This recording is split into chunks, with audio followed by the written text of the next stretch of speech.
What if the ugliest piece in your jewelry box, the one your daughter physically recoiled from, the one you almost donated 3 times and somehow never did, is the one a collector would quietly pay 4 figures for tonight? 11 pieces that most people call ugly, strange, or just plain weird have sold for hundreds, some for thousands, and the one most likely sitting in your own drawer right now is waiting at number 1. Let us find out if it is yours. Here is the thing nobody in the jewelry business will ever say to your face. Ugly is a dealer's favorite word. The moment a family decides a piece is too dark, too heavy, too strange, or just too much, the price falls. And every time the price falls on something genuinely rare, somebody who knows exactly what they are holding walks away with a very quiet, very good day. That somebody does not have to be a stranger. It can be you, starting tonight. Here is the honest truth before we look at a single piece. Value in jewelry has almost nothing to do with sparkle or whether your granddaughter would be caught dead wearing it. It comes down to 4 things: the maker, the materials, the age, and whether the piece is still complete and untouched. A brooch can be dark, heavy, shaped like a snake, and offensive to every instinct your eye has ever developed, and still outprice the pretty tennis bracelet sitting right beside it. That bracelet was made last Tuesday. The ugly one was made by a house that stopped existing before your mother drew her first breath. 20 years across, estate tables teaches you one thing faster than anything else. Strange looking is not the same as worthless. Tonight, we prove it. Victorian mourning jewelry. And I want you to stay with me here because I know your first instinct is to click away. A brooch made of human hair braided under glass, or a jet black pendant carved into a weeping willow, or a ring with a tiny compartment holding a lock of a dead child's hair. I understand. It is a lot. But set the discomfort aside for 60 seconds and hear what the market is quietly saying. Victorian mourning jewelry was made between roughly 1830 and 1900, and it was the language of grief in an era when grief had a formal vocabulary.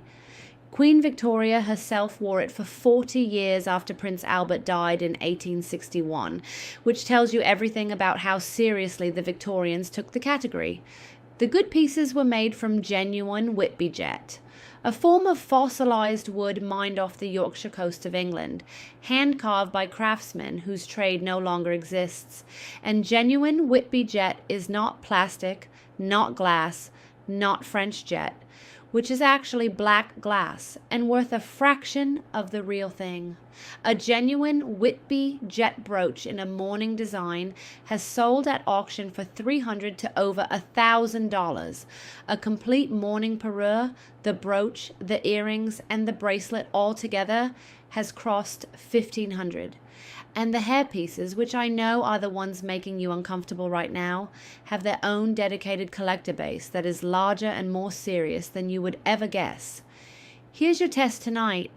Pick the piece up and hold it in your palm for 30 seconds. Genuine Whitby jet is extraordinarily light, lighter than you expect for something that looks so solid. Then rub it briskly on your sleeve and hold it near a small piece of tissue paper. Real jet builds a static charge and will pull the tissue toward it. French jet, which is glass, does nothing. Plastic gets warm. Jet stays cool and pulls. Light, cool, and magnetic to tissue paper. That is the test. And the compartment with the hair in it is not a reason to donate. It is the reason to look closer. Bakelite bangles. I will be honest with you. The first time someone handed me a Bakelite bangle and told me it was worth real money, I laughed. It is a chunky plastic bracelet. It comes in colors that have no business existing together. It is the kind of thing you find in a box at the bottom of a closet with a broken watch band and 17 orphaned earrings. And yet, a carved Bakelite bangle in a desirable color, apple juice, red, or the deeply marbled end-of-day swirls, has sold for $300 to over $1,200. A carved Philadelphia pattern in tomato red with a deep floral cut brought over 900 at a dedicated costume jewelry auction in 2023. Bakelite was the world's first synthetic plastic, developed by Leo Baekeland in 1907 and used heavily in jewelry from the 1920s through the 1940s. After that, cheaper plastics took over, and Bakelite production essentially stopped. Fixed supply forever, which is the only two words that matter in any collectibles conversation. Here's the test, and it is the most satisfying one you will run tonight, possibly ever. Dip the piece briefly in very hot tap water, or hold it under running hot water for a few seconds. Then smell it immediately. Genuine Bakelite gives off a sharp chemical smell, like carbolic acid or a freshly struck match. Lucite and modern plastics smell like nothing. That smell is your answer. Then run the Simichrome test if you want to be certain. A dot of Simichrome metal polish on a cotton swab, rubbed on a hidden spot on genuine Bakelite, turns the swab yellow. Every time. No yellow, no Bakelite. Hot water, a smell, and a cotton swab. That is the whole education. Norwegian silver enamel. These are the brooches and pendants that look like they were made for a geography teacher. Heavy silver, dark blue or black enamel, usually a Viking ship or a dragon or some dense floral pattern that looks vaguely Norse. They tend to come back from overseas trips in a paper bag and live in a drawer forever because nobody knows quite what to do with them. Fair enough, they are not subtle. But here is the name that changes everything. David Anderson, a Norwegian silversmith house founded in Oslo in 1876 that produced some of the finest enamel work in Scandinavian history. Their guilloche enamel pieces, a technique where a fine engine-turned pattern is cut into the metal before the translucent enamel is laid over it, are the ones collectors hunt. A signed David Anderson brooch in a sought-after color has sold for $200 to over $800. A full necklace and earring set has crossed $1,200, and the signature is not always obvious. Look on the back for the letters DA with a date mark beside it and the word Norway or sterling or 925 for silver purity. Then study the enamel surface carefully under a lamp. Genuine guilloche enamel has depth to it, a shimmer that seems to sit below the surface like light trapped underwater. Painted enamel sits flat. Depth is the tell. The geography teacher brooch in the paper bag from 1972 may have been waiting 40 years for you to flip it over. Art Nouveau snake rings. Yes, I know.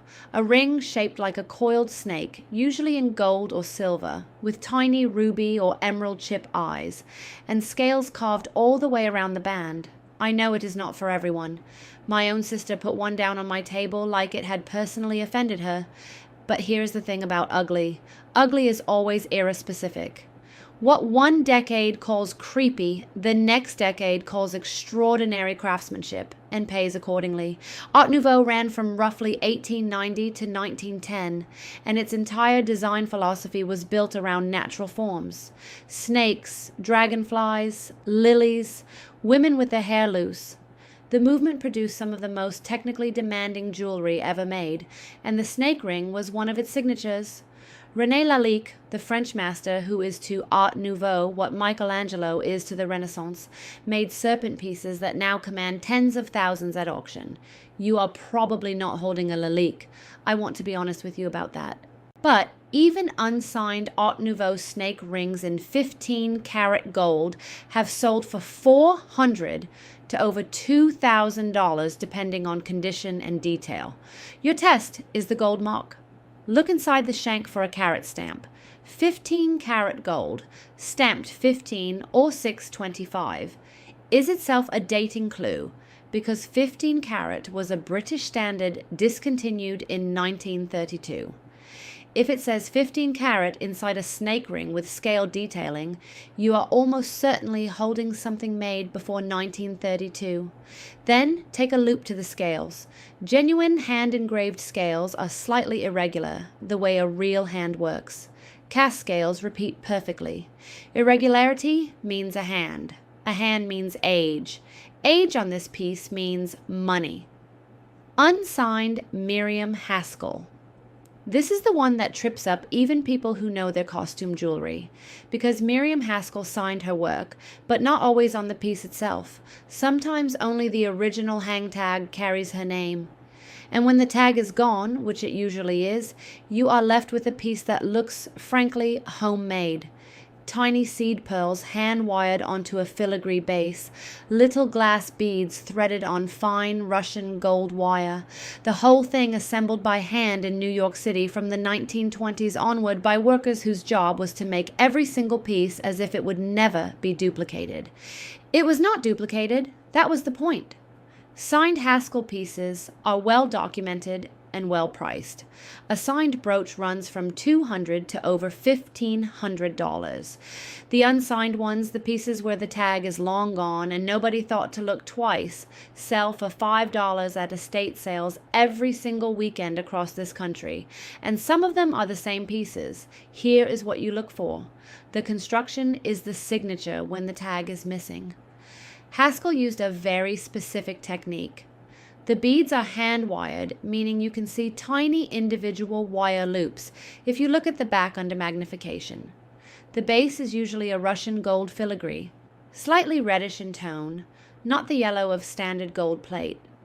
And the pearls, when genuine Haskell, are hand-knotted individually. Pull gently on two adjacent pearls. If there is a tiny knot between them, someone sat at a table in New York and put it there by hand. That knot is the signature no tag can fake. And here is the thing about everything we have looked at so far that most people never quite let themselves see. Not one of these pieces looks expensive, not one. They look like the wrong thing, that old thing. The thing you grab last when you're clearing a house and price at whatever gets it off the table. But value has never once lived in what a piece looks like to a tired eye in a bad light. It lives in the maker, the materials, the age, and the completeness. 4 signals every time, and every one of them is learnable. That is why I put together a guide called the Appraiser's Playbook, where I walk through the marks, the construction tells, and the quiet physical tests that separate a $5 brooch from a $500 one, written plainly so you can hold a piece and actually know what you are holding before anyone across the table tells you what it is worth. It is linked below if you want it. Now, back to the list, because this is where the numbers start climbing. Trifari Jelly Belly brooches. I mentioned Trifari in another video and the comments lit up, so we are going here properly this time. The Jelly Belly pieces specifically. A lucite cabochon set into a gold-toned metal body shaped like an animal. A fish, a rooster, a pelican, a poodle with rhinestone eyes and little pavé details on the wings or tail. They look like something you would win at a carnival. They also look like the work of a man named Alfred Philippe, who left Cartier to design for Trifari, which is one of the more remarkable career moves in American jewelry history, and one that collectors have been rewarding ever since. A Trifari Jelly Belly brooch in good condition has sold for $400 to over $5,000, depending on the animal and the rarity of the design. The pelican is one of the most sought. A rooster in the right colorway crossed $3,000 at a dedicated costume jewelry auction in 2022. And the fakes exist, because of course they do. Anything worth $5,000 has a counterfeit. Here is your test, and it is a 2-parter. First, look for the Trifari crown mark, a small crown above the word Trifari on the back of the piece. On genuine vintage pieces made after 1955, there is a small copyright symbol, a C inside a circle, beside the crown. No copyright symbol on a piece that should have one is your first flag. Second, look at the lucite belly itself. Vintage lucite has a particular clarity and weight. Later, reproductions use a thinner, slightly cloudy substitute that does not have the same depth when you hold it up to the light. Crown, copyright, and clarity. The carnival prize might be a car payment. Native American pawn silver. Heavy. Stamped. Sometimes turquoise, sometimes not. The kind of cuff bracelet or squash blossom necklace that ends up at an estate sale because the family never quite knew what to make of it, could not figure out if it was real or tourist, and priced it at $20 to make the problem go away. I have watched this happen more times than I can count, and it never gets easier. Old pawn, the term for Native American silver that was traded or pawned at trading posts, often in the Southwest and never redeemed, is one of the most undervalued categories in American antiques. A genuine old pawn squash blossom necklace in heavy coin silver, hand-stamped with natural Sleeping Beauty or Bisbee turquoise, has sold for $1,500 to over $8,000. A heavy Navajo cuff with deep hand-stamped geometric patterns and no evidence of machine work has crossed $2,000 at Cowan's and other Americana-focused auction houses. Your tests are 3, and they are physical. First, weight. Genuine old pawn is heavy because it is made from thick coin, silver or sterling, not the thin sheet metal of tourist pieces.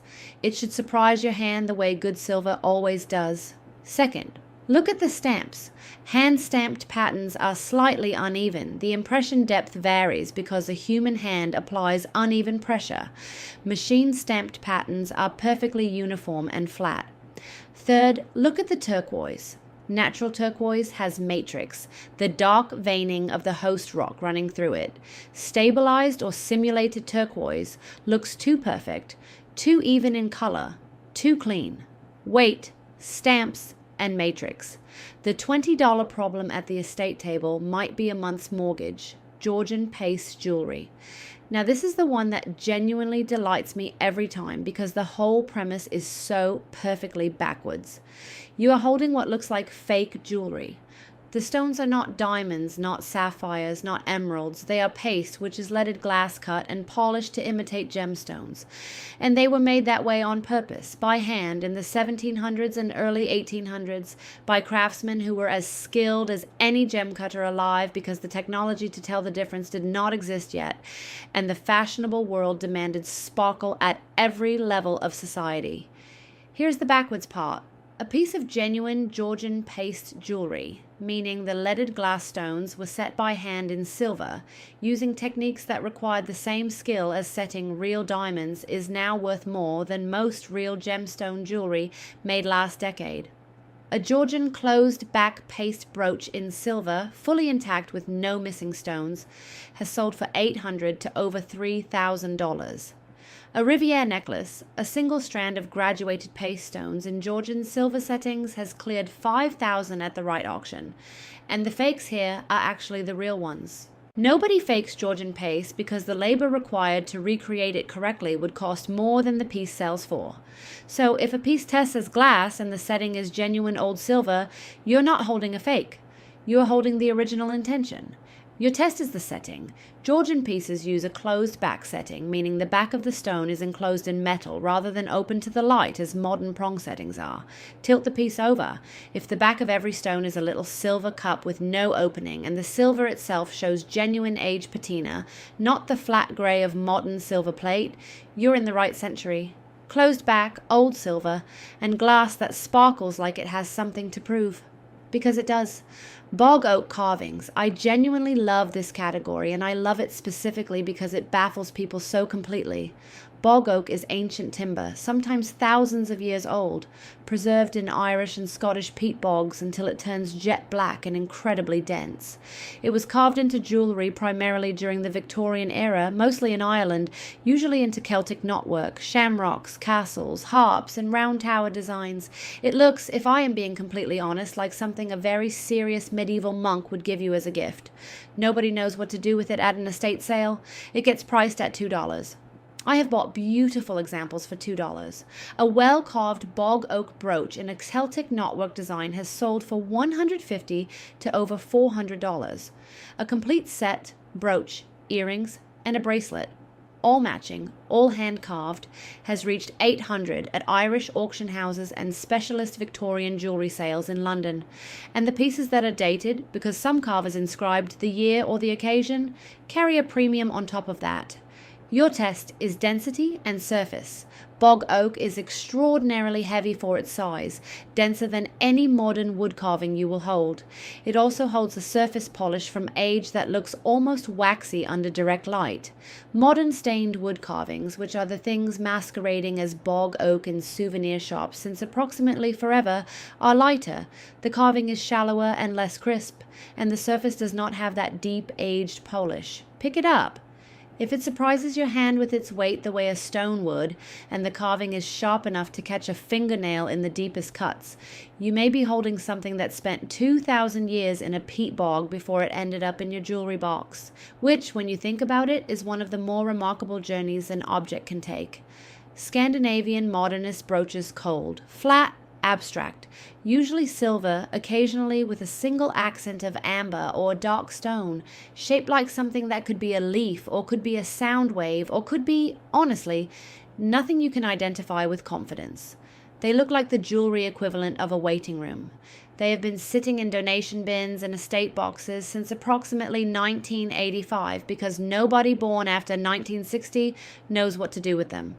I'm including myself in this. I owned one for 3 years before I understood what I had. Here are the names that matter in this category.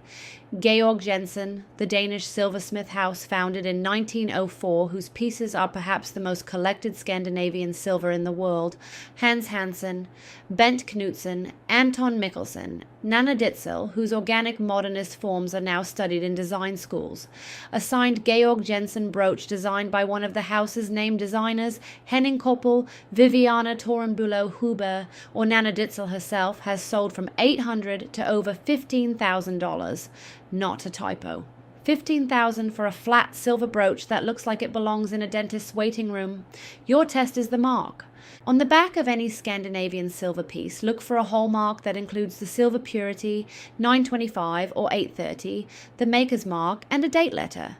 Georg Jensen pieces carry the Jensen mark, which is an oval with GJ inside it, and are well documented in reference books and online databases. If you find a mark you cannot read, photograph it clearly and run it through the Assay Office database or the Scandinavian silver mark resources at the major auction house websites. One of them will name it, and the name on the back of a flat silver brooch that looks like nothing is doing more work than any diamond in the house. Grandma's rhinestone parure.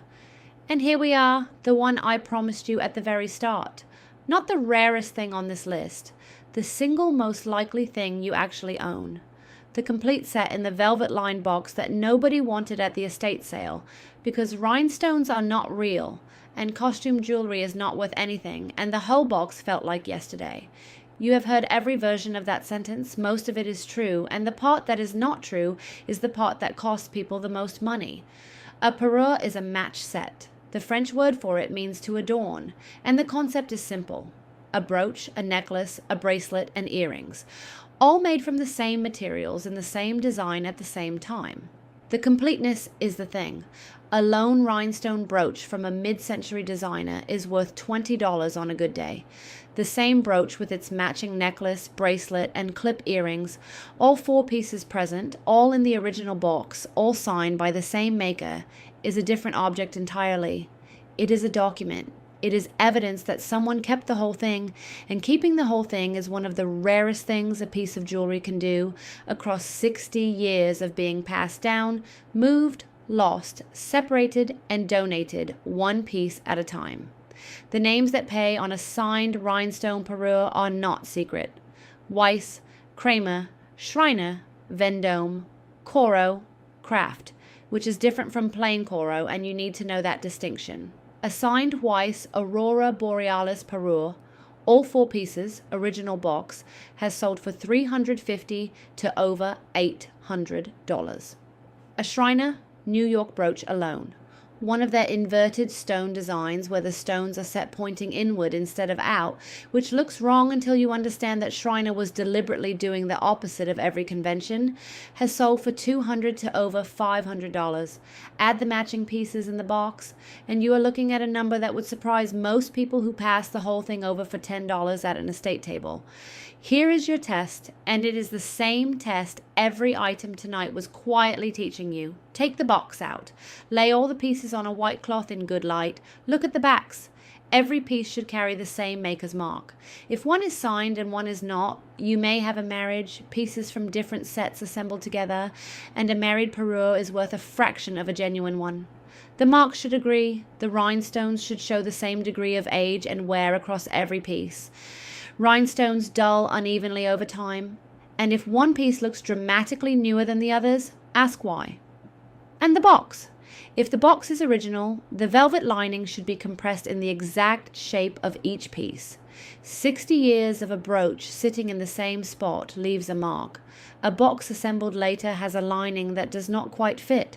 Mark, match, age, and box. Every item tonight came down to a version of that same sentence. The mourning brooch was jet and construction. The Bakelite was smell and color.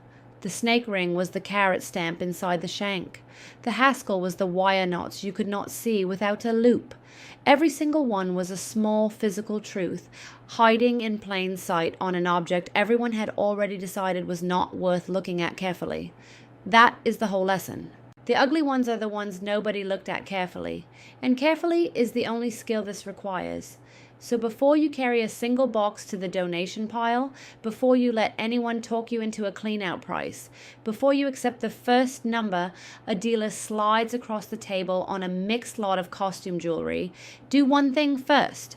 Open the box. Lay everything out on a white cloth. Turn every piece over. Read what is written on the back. Check whether the set is still whole. That habit takes 10 minutes, and it has quietly saved more family fortunes than I can count. The parure in the velvet box, the snake ring nobody wanted, the dark Norwegian brooch that lived in a paper bag for 40 years. None of those pieces were ugly. They were just unread, and now you know how to read them. If this changed the way you see your jewelry box tonight, tap the like button. It tells me to keep making these. Subscribe if you want the next one, because the same families sitting on unsigned costume jewelry have a felt-lined silver chest in the dining room they have not opened since before the millennium. Tell me in the comments, what is the strangest piece you ever inherited and whose hand it came off of? I read every single one. The ugly ones go first. Always check those first.